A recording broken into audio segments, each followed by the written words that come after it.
Hello mga idol, isang magandang umaga at isang magandang araw na naman po sa atin lahat. At nandito nga po tayo sa Kabukiran, pinagmamasdan ng aso't manok natin mga idol yan. Native na manok po yan, ang sarap ng panampalukan. Pero no, hindi pa po natin siya lulutuin mga idol.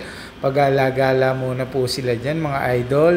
Kasi nga po, pinapalaki natin sila at sa tamang kilo para naman maraming makakain. Ito nga pala yung dalawang aso natin at si Roro, pil na pil naman niya habang kinukunan ng camera.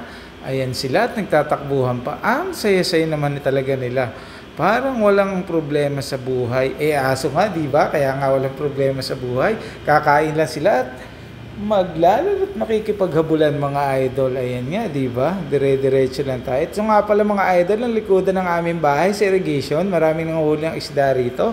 Pero yung mga bata, sa gabi nangingilaw din sila at may mga ibon pang nakukuha. Pumunta nga po kami dito upang tingnan yung mga palay. Baka sakaling makabawi ang magsasaka.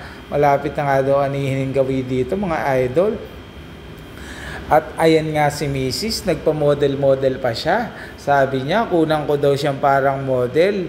Kinunang ko naman at habang yan nga, tinitingnan yung mga palay at pinipitas kung hinog na. Sabi ko, pwede ba yung kunin at aanihin na?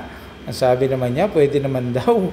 Hindi pa nga kakot, berding-berde pa. Sana nga dito tumaas ang mga palay ng mga magsasaka para na makakuha sila ng ano. At isang take pa nga, nagpa-take pa nga uli ang misis ko. Ayan nga, dire-diretso na naman siya mga idol. Hindi kaya siya nangangati sa palakad-lakad niyang pagmamodel niya sa mga palayan na idol. May epekto kaya ang pagmamodel niya mga idol sa pagmahal ng palay. Ewan na lang natin. Abangan natin sa ating mga next video kung magmamahal nga ba ang palay mga idol. Balita ko, maraming ang daga dito at hindi na pupuksa kasi nga, huwag naman sana daga.